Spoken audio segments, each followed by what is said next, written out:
A dificuldade grande que eu acho nesse tipo de história é você conseguir trazer a empatia do leitor para com a personagem. Porque eu consigo imaginar ela sendo uma personagem muito sozinha. Então você vai ter muito mais monólogo se for ter, né, falas nessa história. Dá pra contar uma história inteira assim sem falas também, fica legal. Você depende muito mais da interpretação do leitor pra contar essa história, mas dá pra você contar ela com poucas falas, digamos assim, ou com falas com monólogos da Séfora. E ela meio que falando com o passarinho, algo desse tipo, e aí a partir dessa conversa, que seria um monólogo, né, já que o pássaro não vai responder, talvez com algumas expressões, algumas coisas desse tipo que dá pra gente fazer no mangá, né? No mundo real o pássaro não tem expressão, mas no mangá você consegue introduzir ali, fazer uma antropomorfização, consegui acertar a palavra, do pássaro a ponto de ele ter algumas expressões para meio que comunicar alguma coisa para ela e o leitor também entender alguma coisa ali.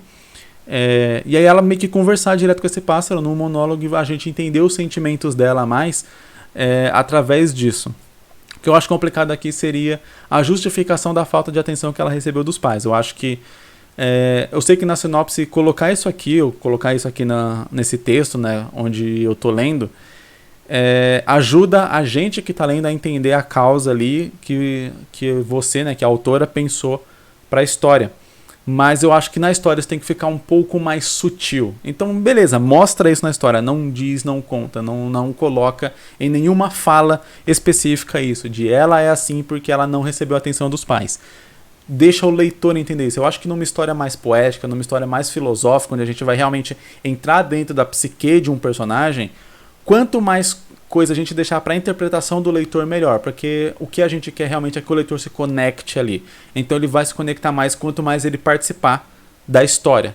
E a participação dele da história é exatamente tirar conclusões do que a história tá passando. Quanto mais as conclusões forem dadas a ele, eu acho que menos ele consegue ter empatia e entrar na história. E esse é o tipo de história que precisa muito que o leitor entre para que ele possa se conectar ali e talvez até aprender com a história, aprender a entender e a ter seus próprios sentimentos também ali. Todo mundo tem que aprender a lidar com os próprios sentimentos, com a própria raiva e tal.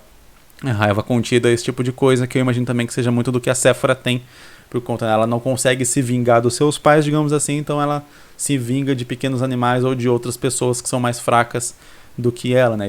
Isso acontece, isso é comum. Acho que dá pra trabalhar esse tipo de coisa nessa história também.